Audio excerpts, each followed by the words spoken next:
المؤمنين أنفسهم وأموالهم بأن لهم الجنة يقاتلون في سبيل الله فيقتلون ويقتلون।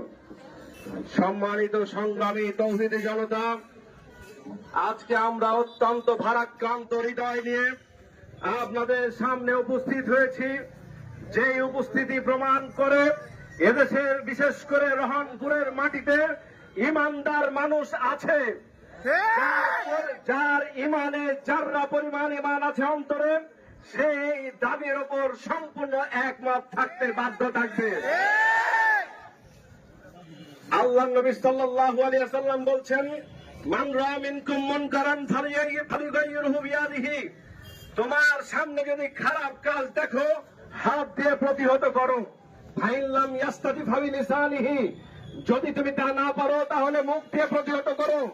এদেশের কনস্টিটিউশনের 39 নম্বর আর্টিকেলও বলা আছে এদেশে প্রতিবাদ করা যাবে।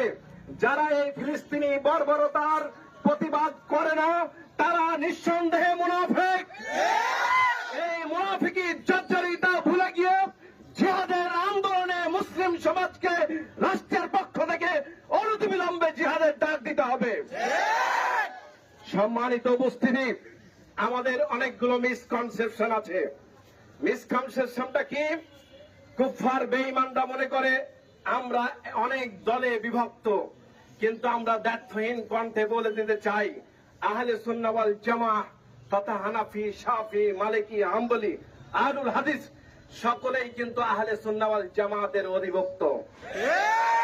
এই সকল কওমকে তাওহীদ প্রতিষ্ঠার জন্য যে কোনো সময় রাষ্ট্রের প্রয়োজনে, রাষ্ট্রের ভূখণ্ড রক্ষার জন্য 47-এর এই তাওহীদের যে সীমানা, মাওলানা আকরাম খাঁর যে মানচিত্র, আল্লামা আব্দুল্লাহিল কাফি আল কুরাইশির রেখে যাওয়া এই বাংলার মাটি ইসলামের জন্য যে কোনো সময় আবার বিজয় করার জন্য তাওহীদের জনতা গর্জে উঠবে ইনশাআল্লাহ। আর একটু আপনাদের কথা বলে দিতে চাই, যুবক ভাইরা বেশি স্ট্যাটাস দিতে পছন্দ করেন, তাই না? আপনাদের মনে রাখতে হবে, যাকে তাকে খলিফাতুল মুসলিম বানানো যাবে না। আরে ভাই, এখনো নেটোর সদস্য, এখনো কিসের সদস্য? নেটোর সদস্য। ইসরায়েলকে প্রথম মুসলিম দেশ হিসেবে স্বীকৃতি দান করি। আমরা বলি আপনারা ইসলামের জন্য কিছু কাজ করেছেন সত্য, কিন্তু শিয়া, খারেজি, রাফেজি এরা কখনো প্রকৃতি মুসলিম হতে পারে না। এদের সাথে কোনো আহলে সুন্নাহ ওয়াল জামাতের সম্পর্ক নাই। আমরা দ্ব্যর্থহীন কণ্ঠে বলতে চাই, সকল খলিফাতুল মুসলিমিন দিয়ে ইসলামিক খেলাফত আর আসতে পারে না। আহলে সুন্নাহ ওয়াল জামাতের যারা ইমাম, যারা ধারক এবং বাহক, তাদের মধ্য দিয়েই যারা কোরআন এবং হাদিস প্রতিষ্ঠা করতে চায়, শুধু শুধু বক্তারা বলে যায় কোরআনের আইন না, কোরআন এবং হাদিসের আইন লাগবে। সত্যভাবে হাদিস অস্বীকার করার প্রবণতা আছে, এটা ছেড়ে ফেলতে হবে। আর একটু শেষে বলি, কেন আমরা এখানে এসেছি। ভাইরা আমার, বুঝতে হবে, ইসরায়েল এমনি এমনি জন্মগ্রহণ করেনি। 1917 সালে বেলফোর ঘোষণার মাধ্যমে ইসরায়েল রাষ্ট্রকে অবৈধভাবে জন্ম দিয়েছে আমেরিকা এবং ব্রিটেন প্রথম। দ্বিতীয়ত 5 মিনিটের অবৈধ ঘোষণায় 1948 সালে এই রাষ্ট্রের জন্ম হয়েছে।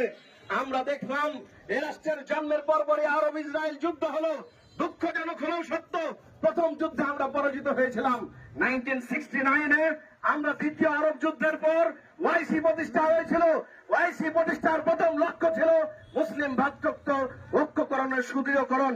মুহাম্মদুর রাসূলুল্লাহ ওয়াল্লাযিনা মাআহু আশিদ্দাউ আলাল কুফফারি ওয়া রুহামাউ বাইনহুম, মুসলিমরা রহমদিল হবে আর কুফফারদের কি থাকবে? শত্রুতা থাকবে, বজ্র কঠোর হবে। দুঃখজনক হলেও সত্য, 57টি মুসলিম রাষ্ট্র ওয়াইসি প্রতিষ্ঠা করলো। দ্বিতীয় এজেন্ডা ছিল কি? দ্বিতীয় এজেন্ডা ছিল ফিলিস্তিনের স্বাধীনতা। কিন্তু ভ্রাতৃত্ব বন্ধন 57টি রাষ্ট্রতে না হয়েছে কুফফার এবং বেঈমানদের সাথে।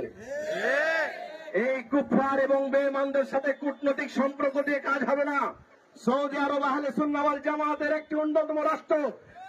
সবাইকে বলতে চাই, আপনারা দ্ব্যর্থহীন কণ্ঠে ঘোষণা করুন, এদেশের মাটিতে লাখো লাখো যুবক এদেশের সরকারের পৃষ্ঠপোষকতায় ফিলিস্তিনে জিহাদে যেতে প্রস্তুত। কিন্তু আবারও বলে দিতে চাই, এদেশের কোন মুসলিম কোন মিলিটেন্সির সাথে যুক্ত নয়। বুঝতে পেরেছেন? কোন জঙ্গিবাদের সাথে যুক্ত নয়। জিহাদ ও জঙ্গিবাদ এক নয়। জিহাদ মুমিন মুসলমানের জন্য ফরজ। কেউ যদি অস্বীকার করে তাহলে তার নেফাকের মৃত্যু হবে। সম্মানিত উপস্থিতি, পরিশেষে এটুকু বলতে চাই, আরব ইসরায়েল চারটি আমরা যুদ্ধ করেছি, কাজ হয়নি। তারা প্রতিবারই সুয়েজ খাল নিয়ে যুদ্ধ হয়েছে, তারা প্রতিবারই রমাজান আসে নির্বিচারে হচ্ছে সেখানে ফিলিস্তিনের নারী শিশুকে গুলি করে মারে। আমরা জাতিসংঘকে বলতে চাই, জাতিসংঘ তুমি যদি সত্যিকার অর্থে ডেমোক্রেসি প্রতিষ্ঠা করতে চাও, ব্যাটবার শক্তি উঠিয়ে দাও। ব্যাটবার শক্তি তৈরি করেছো শুধুমাত্র মুসলমানদেরকে গুলি করার জন্য। আজকে সকল এই ইউনাইটেড নেশন এটা সত্যিকার অর্থে মানবতার জন্য নয়। জাতিপুঞ্জ ধ্বংস হয়েছে, জাতিসংঘ ধ্বংস হবে যদি সত্যিকারের ফিলিস্তিনের রাষ্ট্র প্রতিষ্ঠিত না হয়। আমরা এই সম্মেলন থেকে বাংলাদেশ আহলে হাদিস ছাত্র সমাজ এবং টোটাল আহলে হাদিস কওমের পক্ষ থেকে আপনাদেরকে আন্তরিক শুভেচ্ছা, মোবারকবাদ এবং অদূর ভবিষ্যতে যে কোনো আন্তর্জাতিক এবং জাতীয় ইস্যুতে সকল আলেম ওলামাদের সাথে ঐক্যমত রেখে আমরা সকল প্রোগ্রামে রাস্তায় প্রতিহত করবো ইনশাআল্লাহ। আলহামদুলিল্লাহ রাব্বিল আলামিন।